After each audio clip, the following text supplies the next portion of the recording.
Good evening, welcome to the Daily Debate. I'm Mohammed Abdel Menam. Today we'll talk about that Egypt has always been recognized as the cornerstone of stability and security in the Middle East and Africa. Its commitment to fostering peace, security and economic growth has been evident through proactive regional diplomacy, extensive economic reform initiatives and collaborative efforts in addressing shared challenges. We'll talk about Egypt's orientation towards dynamic diplomacy that keeps pace with global challenges. Let's start with our headlines or top stories today. President Abdel Fattah el-Sisi meets President of European Parliament.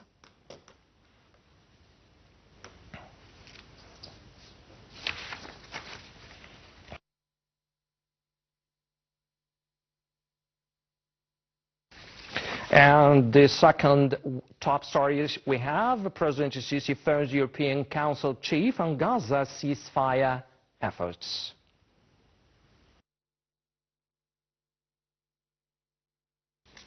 We're joined in the studio by Dr. Mongy Badr, Minister Plenipotentiary, board member of Egyptian United Nations Association.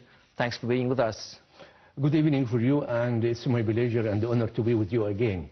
The honor is mine, sir. It's my pleasure. Well, let's go for this report, and we'll be back after the report. Stay tuned.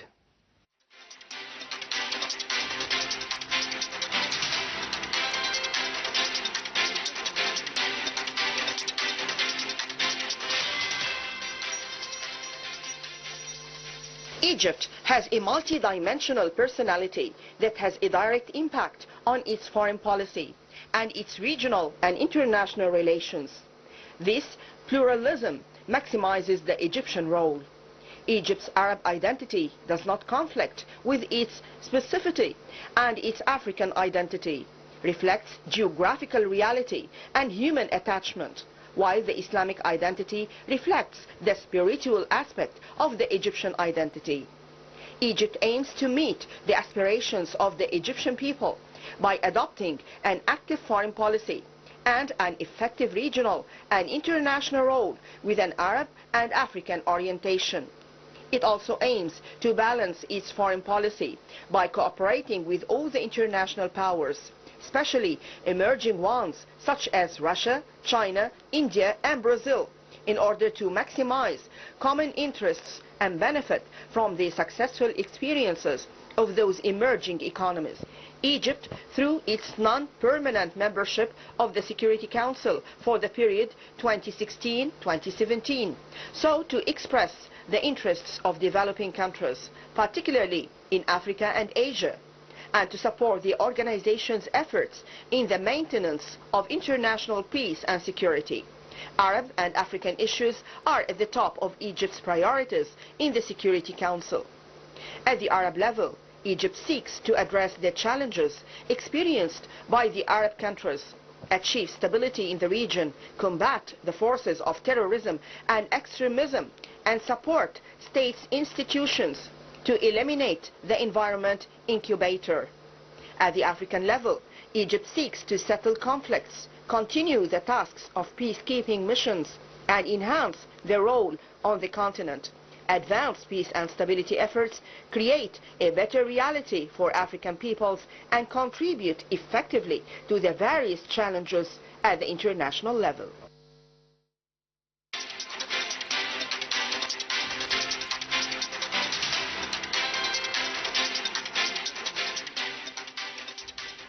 Welcome back. So let's start commenting on our top stories for today. President el-Sisi meets President of European Parliament, Dr. Mongy. How do you see this meeting? In fact, it was a very fruitful meeting, and His Excellency, Mr. President, stressed for many topics. Number one, he stressed to enhance the partnership between Egypt and European Union. The second point also, Mr. President, he mentioned about strategic and comprehensive partnership between Egypt and European bloc. in all axes this partnership. What it means is that it's a free trade between Egypt and European Union. We would like to add more element which we have advantage. It's labor, to facilitate the movement of Egyptian labor to go to Europe. As you know that there is a big problem in Europe because the population they are decreased, not increased. Yes. So this it's very important point for Egypt. The third point, the cooperation on immigration issues and combating terrorism, and also to prevent illegal immigration. In this point, I would like to stress that since 2016, no one vote for illegal migration from Egypt moved from Egyptian labor. Yes. Yeah, so that's why we keep our promise. It's a very big success for the Egyptian government. Yes, you are right. Also, there is another point, Mr. President, he mentioned to the President of European Parliament that we are hosting more than 9 million foreigners. We didn't mention refugees, we mentioned guests. And also, Mr. President, he mentioned because of this conflict in Middle East, we lost more than $7 billion. This is a decrease of the revenue of Suez Canal. Also, Mr. President, he mentioned very critical point that we would like, with collaboration with the European Union and the United States of America, to reach a ceasefire in Gaza. Enough problems. Yes. Enough. They are suffering, in fact, because of this winter. It's a very, very sad story, which we are following what happened in Gaza Strip.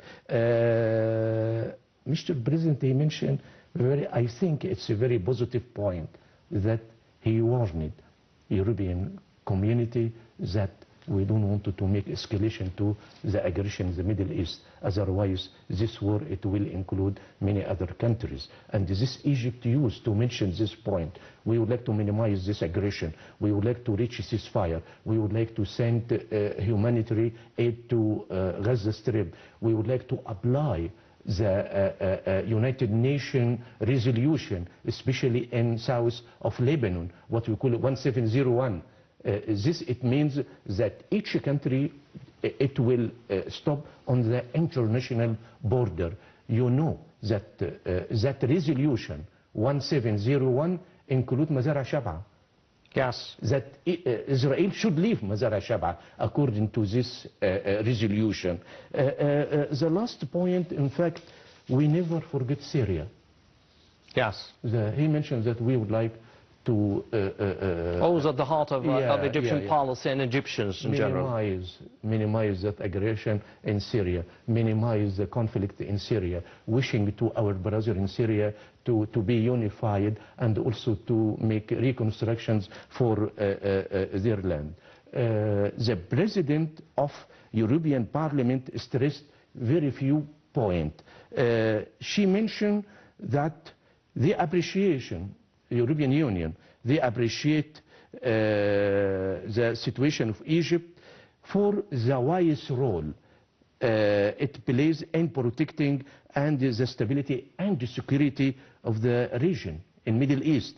And also, she stressed also that the European Union keenness to enhance coordination and continuous consultation with Egypt in all issues, in all fields. What it means that there is very good opportunity for Egypt to enlarge strategic partnership and also to request more benefit from our partnership with the European Union.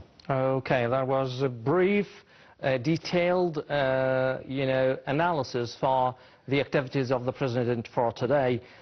Talking of the Egyptian foreign policy, which has evolved a lot in the past few years, how can you describe Egyptian foreign policy, main characteristics for the Egyptian foreign policy? In fact, Egyptian foreign policy, it has many pillars. Number one, the dimension of Africa, dimension of Arab countries, dimension of Middle East, and also the dimension about our location, this unique location.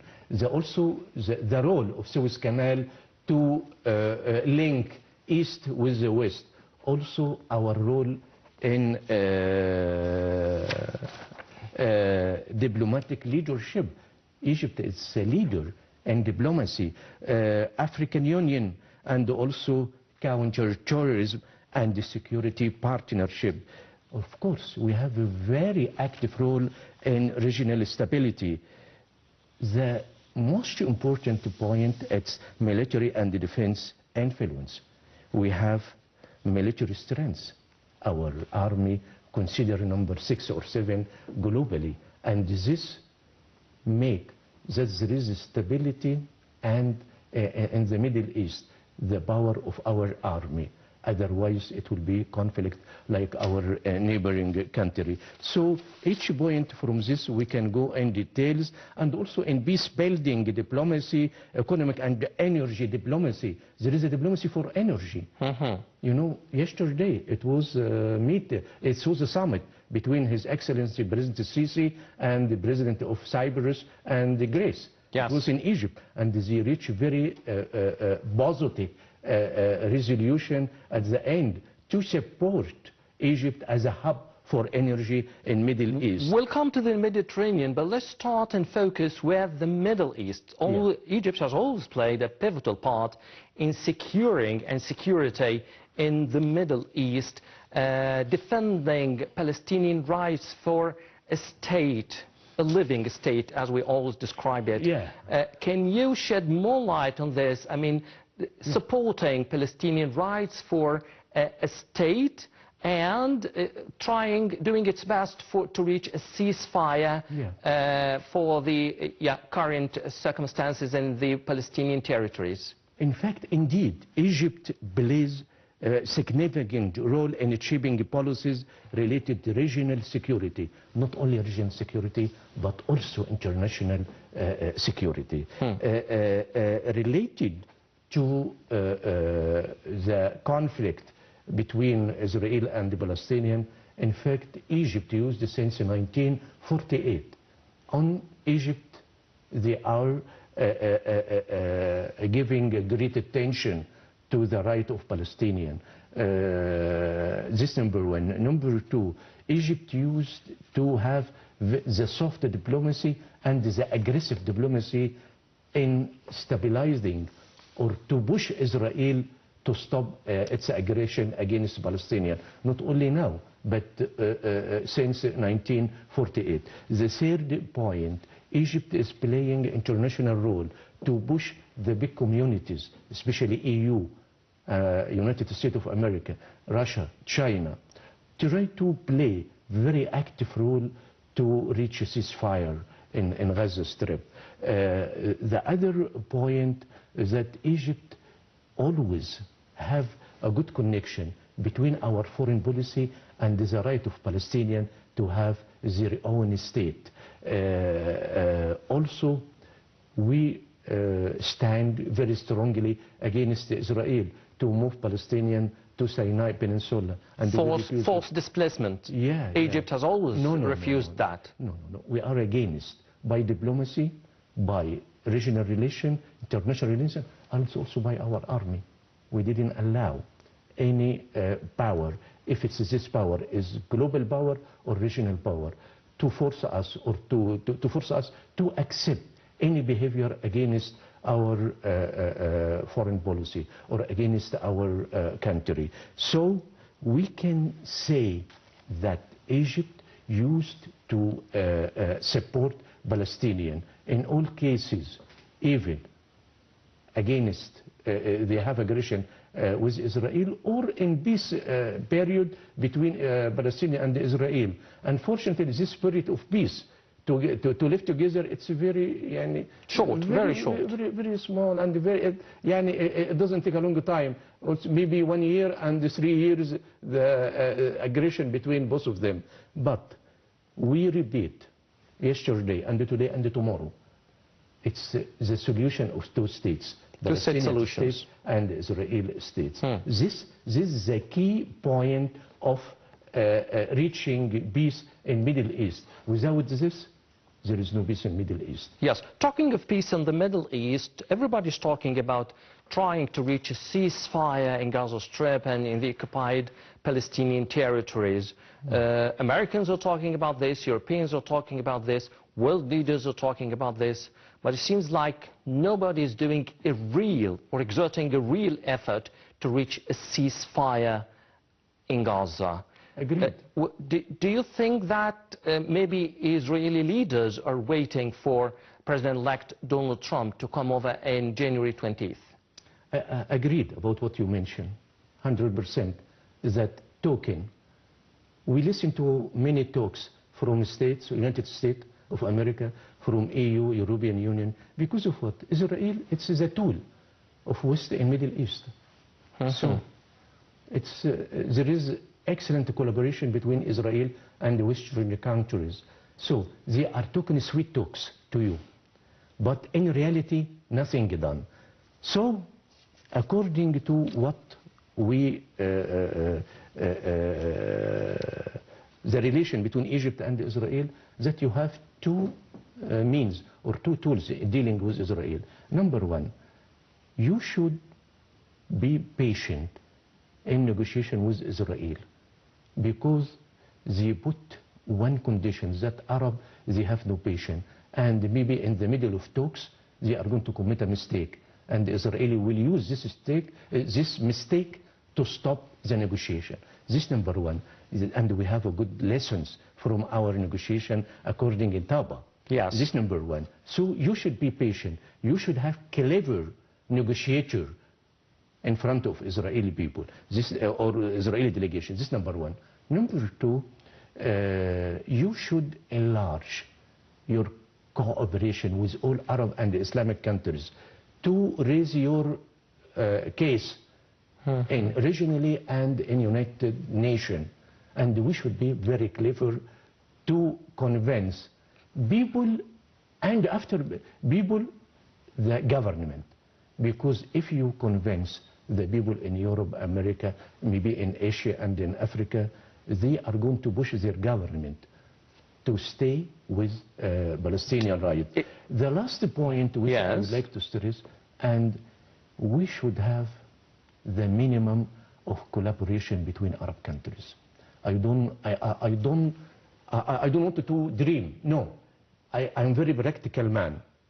The minimum of collaboration between Arab countries, and also moreover between Islamic countries, is that we should have the power to defend our rights.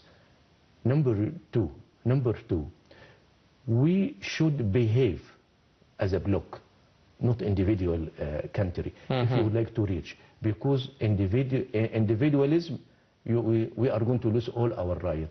But we, as Mr. President mentioned, in 2015 and 2016, that we would like to reach some kind of cooperation in regional situation and international situation. We need this now. We should reach cooperation in foreign policy between Arab countries, the minimum of collaboration. Number two, we can call for international conference, maybe in Cairo, at any place. We are ready to go. Talking of international conference or international powers, Egyptian foreign policy has always been balanced. We have strategic ties and relationships with the United States, and at the same time we have strong relationships with Moscow, Beijing. How far can we collaborate this balanced foreign policy in order to support our vision for a two-state solution? In fact, we did it already. We are a member in BRICS. And in the meantime, we have a strategic relation with Europe, European Union, and the United States of America. This is the excellent balance in your foreign policy between East and West. This number one. Number two, I think developing countries succeed since 1 year to try to balance between East and West, and to create some kind of competition between East and West. And if you have two sides, you can play very well, and you can gain profit from your foreign relation.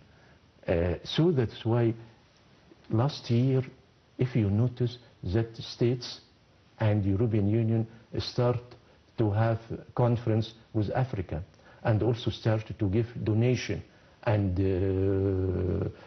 credits to African countries to do what? To try to stop Chinese influence, because China, they are investing a lot in infrastructure in Africa. And in the meantime, China, they are very, in fact, they are very practical foreign policy. That the design foreign policy depend on partnership, not win-zero situation like Western countries. And they succeeded to convince the people, the African people and the African government, that cooperation with China is much better more than cooperation with Western countries. This what we call this match between China and Western countries, China already won this game. But how far you think Egypt was successful in making the best of its ties, strong ties, strategic ties with USA, and strong ties, economic and even with military ties with Russia and China, to support the right of Palestinians for a two-state solution? I know the answer, but we have a report. Let's watch this report together, and we'll be back after the report. Stay tuned.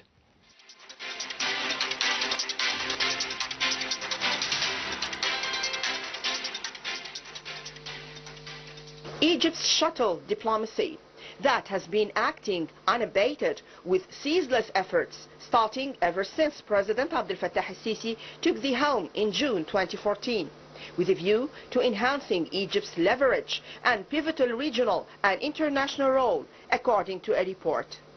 The political leadership's wise vision vis-à-vis regional and international issues, the drawing up of definite objectives, along with a high ability to use the various diplomatic channels and clear direct presidential interaction regarding all regional and international issues, played a key factor, attesting to the success of the Egyptian foreign policy.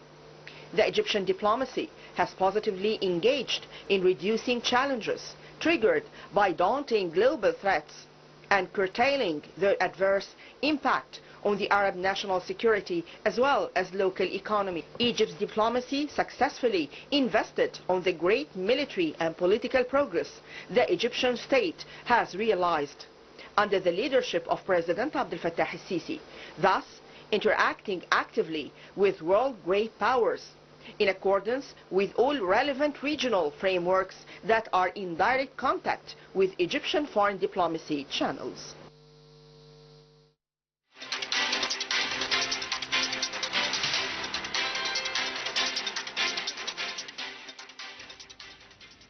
Welcome back. In your opinion, how does Egypt's foreign policy align with its broader vision for economic and political development at home and abroad? Okay. Let me answer your point before the report. Yes. That Egyptian foreign policy, its the aim, the main goal of our policy, how to bring good cooperation for the Egyptian people. This number one. So we concentrate for Egyptian. Number two, for Palestinian, as I mentioned to you before, that since 1948, Egyptian policy concentrate on the benefit of Egyptian and with parallel with looking for the right of Palestinian people. So how Egypt continue like that more than 75 years supporting Palestinian and all Arab cases, in fact. What's the element which we have? We have at least 8 or 10 elements of influence and power for Egypt to influence the region and its region. Yes. Globally and regionally. Number one, the strategic geographic situation. You have the Suez Canal, and the Suez Canal is the most important stream which link between East and West. 12% from the trade, international trade, passing through Suez Canal. Number two, the diplomatic leadership. Egypt used in all international and regional conference to be a mediator between Israel and the Palestinian. Egypt played a pivotal role in procuring ceasefire between Israel and the Hamas, and in the meantime emphasizing its commitment to the regional peace. Also, we have very active role in African Union, and also the third point, that counter-terrorism and the security partnership. Egypt, it's the only country in the Middle East which succeeded to erupt terrorism from Sinai and from Egypt. So we have unique experience how to control terrorism and to erupt it completely, and in the meantime to succeed to have economic development and to have infrastructure, and also to have very strong sector in agriculture and also in industry, and in the meantime to have a good revenue from tourism. Last year, 2024, we gained more than $15 billion, and our plan to reach $25 billion in the coming year. So how far you think Egypt has made the best of balanced foreign policy in order to achieve economic growth inside? It's a very critical point. This is the balance between national security and economic development. Yes. And as you know, that Egypt is between very critical position in Libya, Sudan, Somalia, Yemen, Syria, and Iraq, and also in Gaza Strip. So the skills for our president and the government, how to make balance between all this, and in the meantime to be successful in both aspects, in national security and also in economic development. Let me go back again to military and defense influence. In fact, Egypt has the largest military in the Middle East and North Africa, and also in Arab countries. So you have the power of military and army.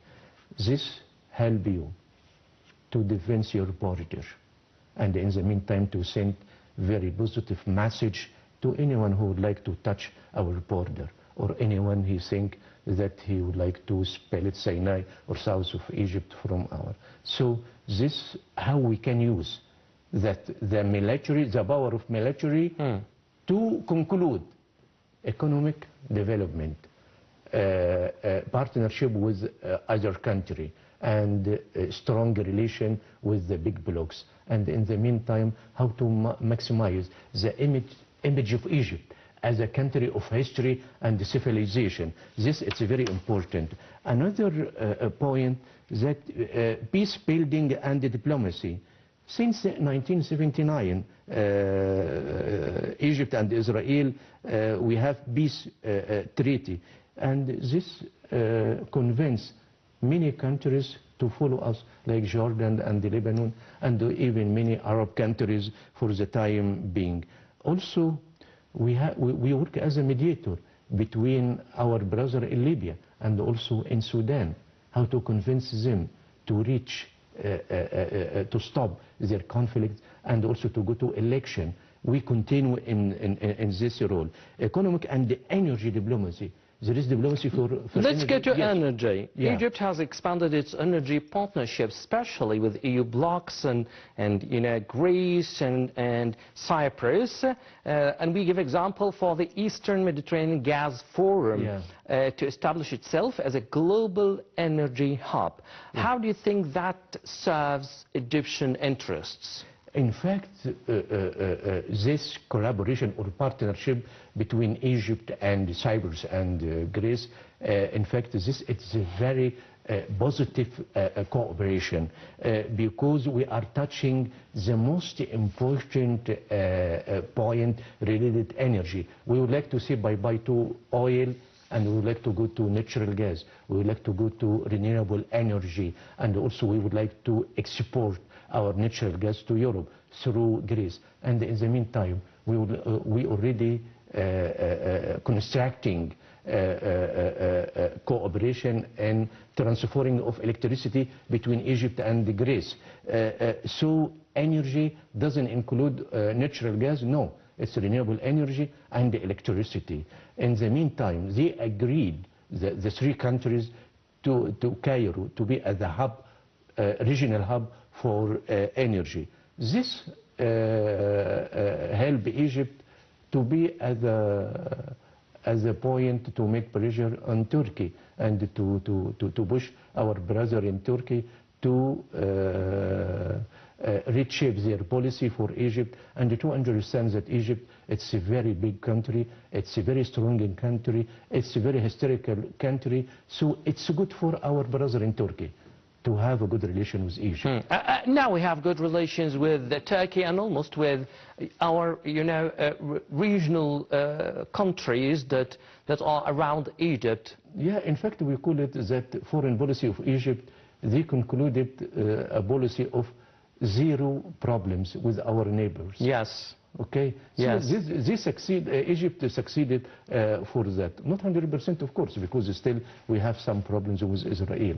Yes. But this diplomacy put Egypt as a leader in energy of diplomacy.